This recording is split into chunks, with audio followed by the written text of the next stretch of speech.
Hey, Jay Carper here from American Torah, and I'm reading from Matthew chapter 15, verses 10 through 20. When Yeshua had called the multitude to himself, he said to them, "Hear and understand. Not what goes into the mouth defiles a man, but what comes out of the mouth, this defiles a man." Then his disciples came and said to him, "Do you know that the Pharisees were offended when they heard this saying?" But he answered and said, "Every plant which my heavenly Father has not planted will be uprooted. Let them alone. They are blind leaders of the blind. And if the blind leads the blind, both will fall into a ditch." Then Peter answered and said to him, "Explain this parable to us."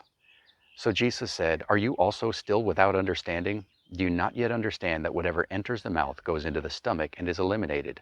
But those things which proceed out of the mouth come from the heart, and they defile a man. For out of the heart proceed evil thoughts, murders, adulteries, fornications, thefts, false witness, and blasphemies. These are the things which defile a man, but to eat with unwashed hands does not defile a man." Now, the usual interpretation of Yeshua's words here is that he was doing away with all of the rules about unclean meat, about which animals God's people are allowed to eat and which they're not. But I'm going to tell you straight up, that is wrong. That is not the correct interpretation of this passage. First, let's look at the context. If we go back to the beginning of the chapter, this starts with the Pharisees saying, "Why do your disciples transgress the tradition of the elders? For they do not wash their hands when they eat bread." This is not a commandment of God. This is not in Torah. There is no rule anywhere in the Bible that says you have to wash your hands before you eat. This was a man-made law. And Yeshua points out, why do you teach people to break the commandments of God and uphold your commandments instead?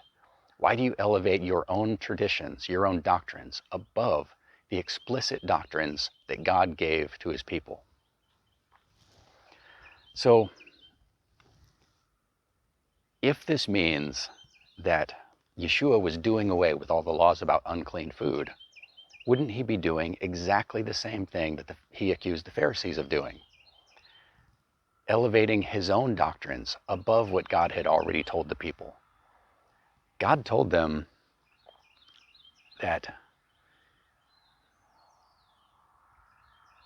certain foods were unclean, certain animals, pigs, mice, bats. You don't eat these things. So if Yeshua said, well, you guys are making up your own laws in replacing God's, and then he turns around and says, but I'm here to make up new laws and replace God's.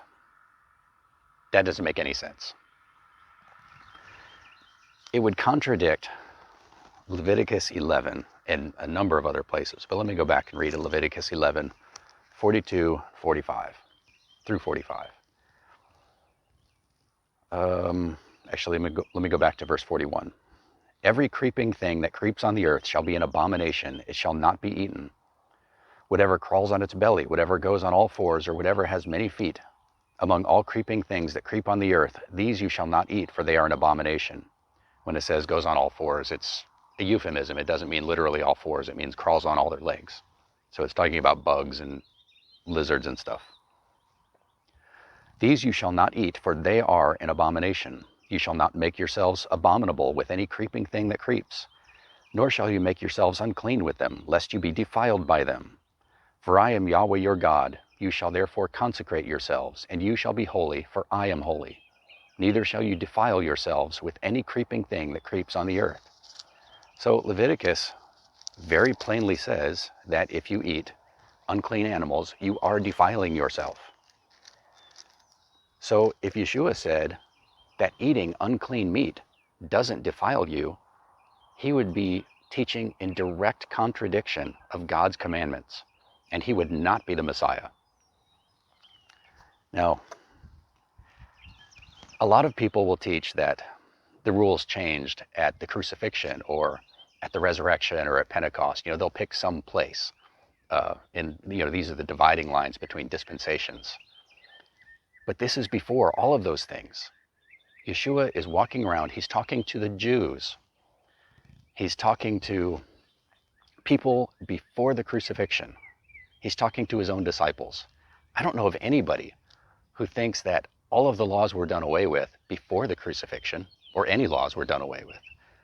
So how could he possibly be saying, before the crucifixion, speaking solely to Jews, that God's laws are now done away with, and you do my rules instead of theirs, at the same time as he condemns the Pharisees for doing exactly that?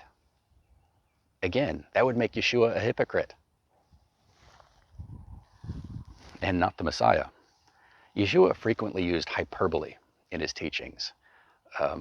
For example, he taught that if you hate your brother in your heart, you are already guilty of murder, but you haven't actually killed anybody. He didn't mean that you should be executed, because, murder, God says if somebody murders another person, they must be executed. You shall accept no ransom, no exceptions. Now, another one. If you lust after a married woman, you've already committed adultery in your heart. But adultery is a very specific crime. And you haven't actually committed adultery. You haven't actually violated anybody's marriage if you lust after somebody. The sin is in your own heart, not in the real world. It's in you. It defiles you to have these, to dwell on these desires, to entertain them. It is defiling in your heart. And as Yeshua points out, the things that are in your heart eventually come out of you, whether it's through your speech, through slander, false accusations like the Pharisees were doing against him, or whether it's in actual murder or actual adultery. Eventually, the things that you harbor in your heart will come out in the real world as physical violations of God's commandments. And so the things that you harbor inside of you are the things that truly defile you. Not eating with unwashed hands. Not misunderstanding the commandments. If you have been taught wrong, eating unclean meat does defile the body. But if you're just mistaken, if you are following the scriptures and following God's commandments the best you know how, it's not defiling your spirit. It's not defiling your heart. Once you know better, then you have to do something about it. Now that you know Yeshua was not doing away with God's commandments about what is and what is not acceptable to eat, now you have a responsibility to do something about it. People frequently mistake Yeshua's, the gospel writers distilled Yeshua's conversations down into convenient, pithy sound bites. But these were probably much longer conversations. And even when he does say something very simple, like it's not what goes into the man that defiles him, but what comes out. People are tempted to take this as a black and white statement. But remember that Yeshua uses hyperbole. He also uses principles. He very rarely made a black and white statement about what you should do or what you should not do. He taught in principles, and he used illustrations like eating with unwashed hands or sowing seeds to illustrate those principles. He was teaching the spirit of the law versus the letter. Now, there is at least one example of him teaching the letter of the law in a very clear manner. Let me go back to Matthew 5. Matthew 5, 17 through 20. Do not think that I came to destroy the law or the prophets. I did not come to destroy, but to fulfill. And fulfill does not mean destroy.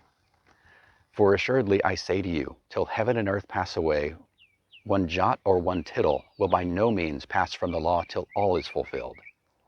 Whoever therefore breaks one of the least of these commandments and teaches men so shall be called least in the kingdom of heaven. But whoever does and teaches them, he shall be called great in the kingdom of heaven. For I say to you that unless your righteousness exceeds the righteousness of the scribes and Pharisees, you will by no means enter the kingdom of heaven. The righteousness of the scribes and Pharisees consisted of man-made rules, which they used to replace God's law. They commanded people to fast on certain days. They commanded people to eat with unwashed hands. And then they said, you can declare some of your property to be donated to God And then you don't have to honor your parents with your material possessions. But God said to honor your father and mother. And then today we have people who say, you can eat anything you want. Forget about God's commandments on what you should and shouldn't eat, despite the fact that all sin came into the world by ignoring God's commandments on what to eat. And the world will be restored through eating the marriage supper of the Lamb. It seems like God really cares about it.